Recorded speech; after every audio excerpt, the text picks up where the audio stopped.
Mas tem uma coisa que é complicada. Já ouviu falar no efeito tripa? Não. Me Tô conta. brincando. Não, é que eu falo o seguinte, eu queria até saber a sua opinião. Porque uma das coisas que tá aí na boca, a gente espera, né? É que a gente vá fazer uma viagenzinha para Marte algum dia, né? O ser humano, né? Pelo menos o Elon Musk quer muito, O Elon né? Musk é muito. E aí eu brinco com o pessoal o seguinte, cara, a tecnologia e tal já tem, a gente já manda, tá tudo bem. Só que tem um fator que é o complicado, que é o ser humano. Aí eu chamo de fator tripa, entendeu? Porque é a tripa do ser humano que vai dar problema.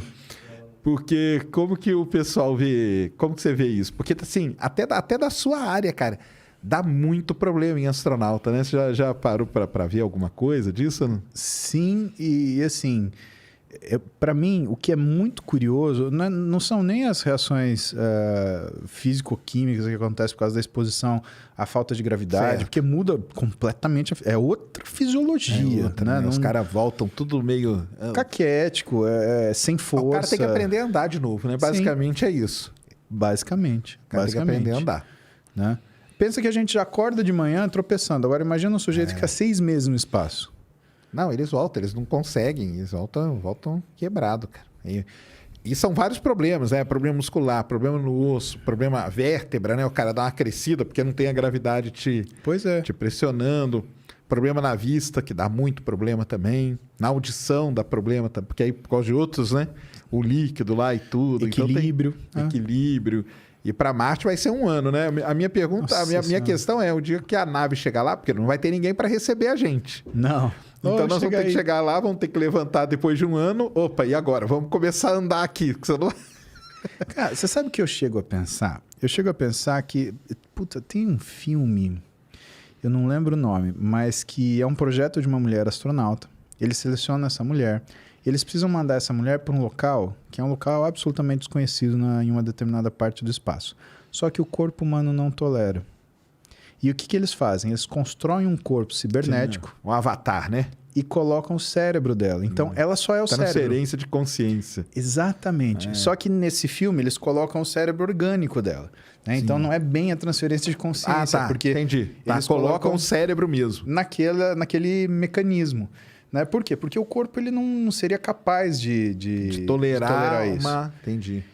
Eu acho que, por exemplo, o fato de você conseguir criar robôs, você conseguir criar câmeras, drones, etc., sabe? De certa forma, ele inutiliza aquilo que é a necessidade de você botar um ser humano pisando. Por que você vai botar um ser humano pisando em Marte? Né? Eu não posso botar um foguete, um drone, colher, olhar... Mas aí tem Por exemplo, em Marte lá já deu vários problemas. Um robô tentou furar o marrom, não conseguiu. Agarrou a ferramenta. Se tivesse ser humano lá, dava um jeitinho. E o caso mais legal que eu conto é o seguinte: a Rússia tem um robôzão humanoide que chama Fedor. E ele foi para a estação espacial. Ele foi dentro da nave. E essas naves que vão para a estação espacial, elas acoplam de forma automática. Sim. Só que se der problema, o comandante assume e faz o acoplamento manual. A última acoplagem que foi manual, porque deu problema. Quando o Fedor deu problema. E ele não acoplou. Eles tiveram que fazer a nave dar mais umas voltas para corrigir o problema automaticamente e acoplar. E aí? Como que fica o robô? Puta que pariu. Acontece essas coisas, né? O que o pessoal fala, né? A sensibilidade humana... Aí é uma outra grande discussão que tem até onde vai esse negócio de inteligência artificial e coisa assim, né? Como que a gente vai conseguir e tal, né? Aí, o que você acha? Que a sensibilidade humana, ela é possível a gente reproduzir? Acho que nunca será possível, porque a sensibilidade humana, ela dá vazão a uma cognição humana. Sim. Que é uma mistura de inteligência, sentimento, percepção. É a mesma razão que um robô não faz uma obra de arte. É a mesma razão que você não consegue imitar. Aliás, não precisa nem um robô. Você consegue pintar igual Van Gogh? Eu não consigo. Então, tem certas coisas que... até a construção de palavras, né? Vamos pegar o exemplo da língua portuguesa, né? A gente sabe todas as regras de pontuação. Lê um livro do Saramago que chama Intermitências da Morte. Não tem pontuação. Você entende absolutamente tudo que está escrito no livro. Então, essa ousadia e essa engenhosidade só o ser humano vai ter. essa genialidade. O cérebro, né? O cérebro é foda demais, né? Então eu coloco para mim, porque eu vou ser muito sincero para você. Eu acho que a gente chegar em Marte é uma coisa muito legal. Mas diante das situações que a gente ainda tem que resolver na Terra, é que nem tem um carro que pega 400 km por hora. Aonde você vai pegar 400 km por hora, querido? Sim. Lugar nenhum, né? Mas é muito legal ter um carro que pega 400 km por hora, tá? Então, isso não tem dúvida. E é uma coisa que eu acho que participa do que é o empreendedorismo humano, o que é Sim, aquele lance de ser explorador. Exatamente. E tudo, né? Que vem desde sempre. Exato. Desde dos caras que cruzaram o Atlântico usando astrolábio até... Exatamente. Sabe? Bom, a gente tem GPS, é um pouco mais fácil, né? Transponder, né? A coisa funciona melhor. Mas você acha que o problema vai ser mais físico ou mais mental numa coisa dessa? Eu acho que mental. Mental, né? Mental. Eu também acho que é mental. Físico, hoje, a gente consegue fazer tanta coisa, cara, que, assim, do ponto de vista prostético mesmo, né? O que você consegue recriar.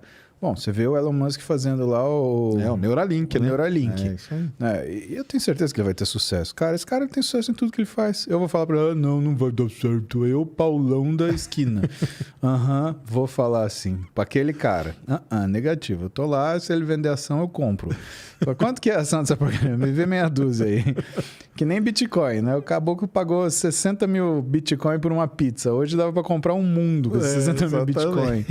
Né? É esse nível de coisa. Agora, eu acho que um grande fator limitante, né, de você mandar um ser humano, na verdade, nem a questão física, é a questão cognitiva.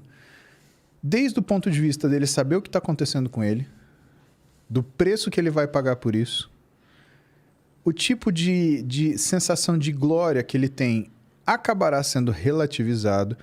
E, Sergião, bota no cara 1 ano, sei lá, para passar sozinho. Você vai mandar um sujeito sozinho?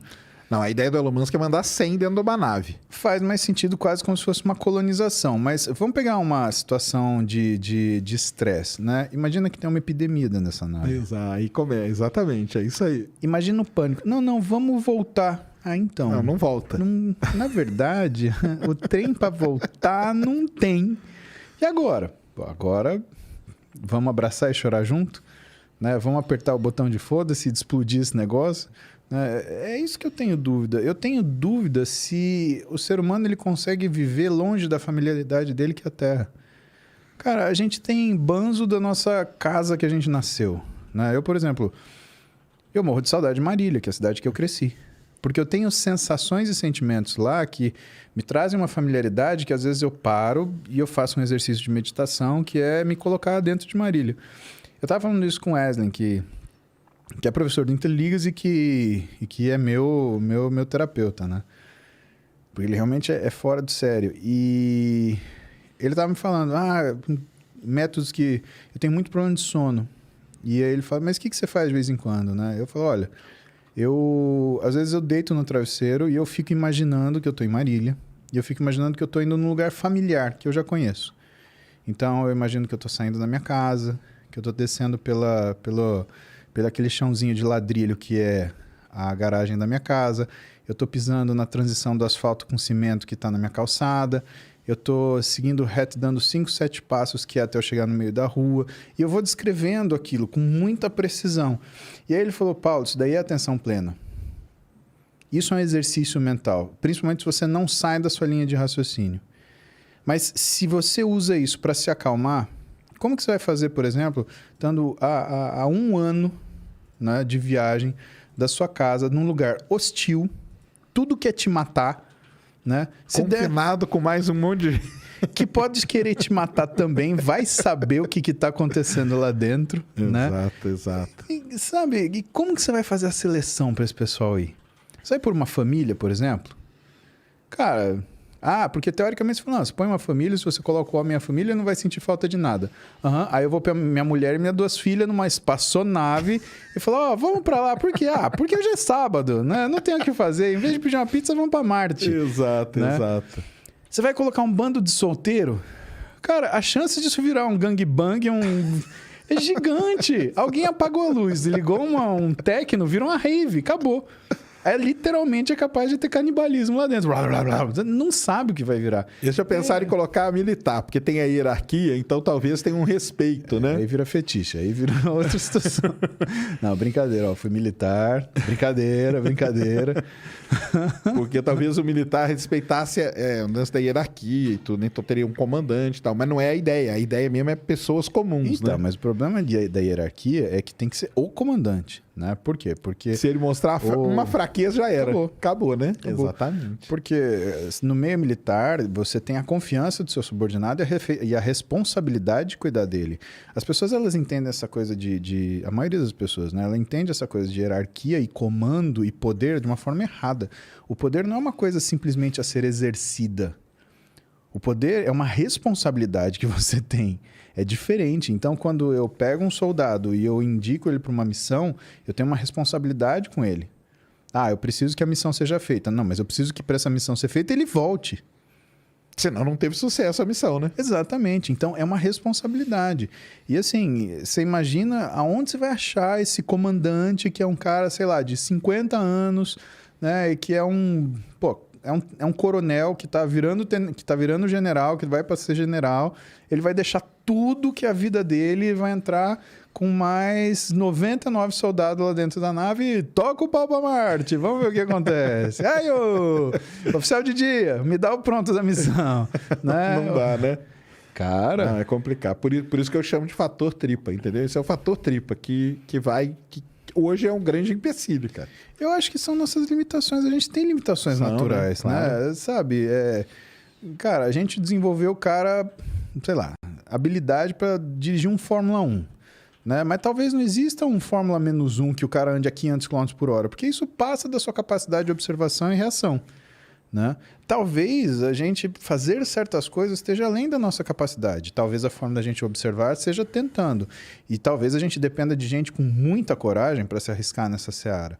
Né? E a dúvida é, teremos essas pessoas? Quem será essas pessoas? Qual será a responsabilidade de quem vai enviar? Não estou querendo jogar balde de água fria em ninguém, mas...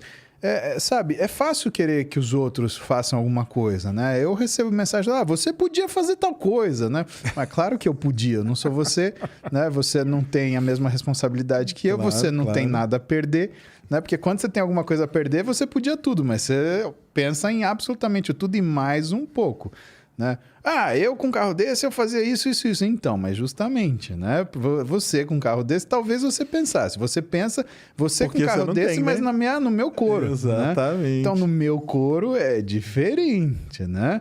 A coisa funciona diferente. Então, eu acho que tem esse fator tripa é muito bem colocado por você e cara... eu diria até que às vezes é um fator cagaço, né? Porque o cara vai olhar... Não, porque é a tripa, né? É a tripa ali apertando. Mas... Ele deu aquela segurada aqui que tá controlando. Você iria numa viagem assim? Você iria pro espaço? Olha, eu acho que às vezes eu tô com o saco cheio, viu, Sérgio? Dá vontade, eu penso, né? Assim, eu olho pra Roberta, assim, eu falo assim, amor, vou te amarrar e vou te levar, só vou te contar quando a gente chegar. Eu tenho uma vontade de fazer isso, mas as meninas são pequenas, eu me controlo, mas eu ainda vou fazer isso. Entendi. Porque eu não vou de jeito nenhum. Eu já começo que eu tenho medo, então já melhor pra mim. Não vou, o efeito, meu fator tripa vai ficar pela terra mesmo. Não, nesse sentido, eu sou cagão. Eu fico com você, mas porque eu sou cagão. Agora, eu vou te falar a verdade. Às vezes eu olho pro mundo e falo assim... Entendi, que dá vontade, eu falo assim, ai, quanto que a passagem, Senhor amado... Como paga isso aí? Como é que paga? Serve pra Lua. Pra Lua já dá. Me leva pra Lua. Não, pra Lua daqui a pouco nós vamos estar indo. Vai estar mais perto. A Lua é mais perto. A Lua acho que não vai ter muito... muito que tirar, né? Não é 3 dias, 4 dias, vai. Você assistiu um seriado eu acho que é da Apple TV. Da Apple, For All Mankind. For All Mankind. Tá, sensacional. Cara, pra mim é o melhor. É série, nem é documentário, viu? Cara, acho aquilo sensacional. Pra quem não sabe, eu já falei aqui várias vezes, mas pra quem não sabe, é a história contada com a União Soviética pisando primeiro na Lua. Cara, é um negócio espetacular. E o bom que dali, várias coisas são, tipo, reais mesmo. Sim. Só que contada de todo aquele problema que a NASA passa. Que a NASA passa aí todo dia mesmo. Só se for. Nossa Senhora. Não, é demais. Esse seriado aí é sensacional. Pra mim é o melhor que tem, assim, disparado. Não tem nenhum que chega nem perto, cara. Não, e é impressionante porque eu acho que o roteirista daquele negócio, ele deve ter vivido alguma coisa de dentro ali, porque é um nível de precisão com as coisas e verossimilhança que você fala... Às vezes você pensa, cara, será que isso não aconteceu, velho? É, tem coisa que você para e pensa, né? É verdade. Você dá uma arrepiada assim, você fala, meu... Né? Não é que nem a nave dos Transformers que caiu na Lua, na face oculta da Lua. Né? Exatamente. É um negócio que você fala assim, cara, pode ser que isso tenha acontecido de verdade. E agora? O que a gente faz? Aquilo ali é muito bem feito, cara. São muitos pequenos detalhes. Até para mim, uma das coisas que mais impressiona é o negócio da água na Lua, cara. Meu. Que é um negócio que tá lá. Que tá. Hoje a gente já sabe que tem, entendeu? Sim. E o cara retrata isso, cara, de uma maneira sensacional e faz os caras pousarem aonde vai pousar agora. E o nome da cratera que tem é a cratera que tem mesmo. Então, cara, o negócio assim é muito... Cara, essa série é sensacional. Não, você sabe que eu adoro fazer isso, né? Quando eu vejo um seriado, eu ligo, eu deixo o computador do lado porque eu falo, será que isso é verdade? Será? Que nem, por exemplo, Chernobyl. Outro série...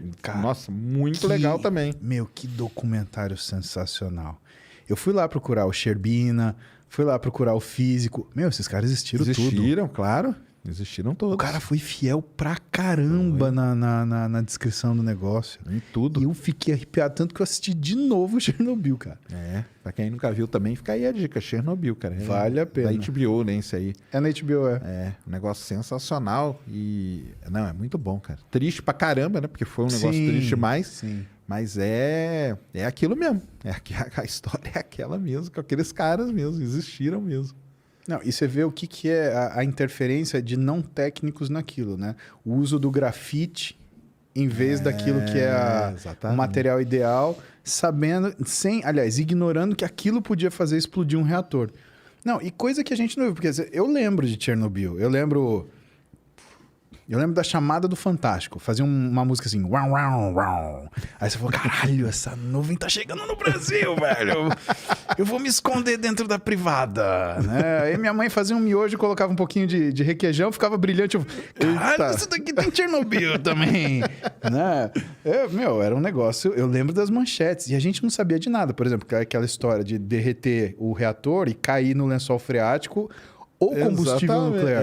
Exatamente. Não, nesse nível de detalhe, naquela época a gente não sabia. Não, de jeito nenhum. Aliás, sabia muito pouco, né, cara? Porque também era lá na Rússia, né? Pois é. Que é um outro lugar foda, né, também de ter notícia. Ainda mais acontecendo um negócio desse lá em Chernobyl, que é um canto lá enfiado, lá não sei aonde. Pior porque naquilo ali não conseguiram segurar muito, porque a nuvem começou a chegar na Europa, né? Mas eles tentaram segurar o mar naquela cidadezinha lá. A cidade tá lá até hoje pra você visitar. Já foi lá? Como é que chama? Putz, esqueci o nome agora, que tava com o nome na cabeça aqui. Pois cara. Mas ela fica lá. Pripyat. Isso. Tem um pessoal que vai lá, visita lá. Tem radiação até hoje lá. Eu não tenho coragem não, Sérgio. Você não? Tem? Cara, eu ia... Porque lá virou um cemitério, né, cara? Eles largaram a cidade do jeito que ela tava, né, cara? Então, você tá tudo ali...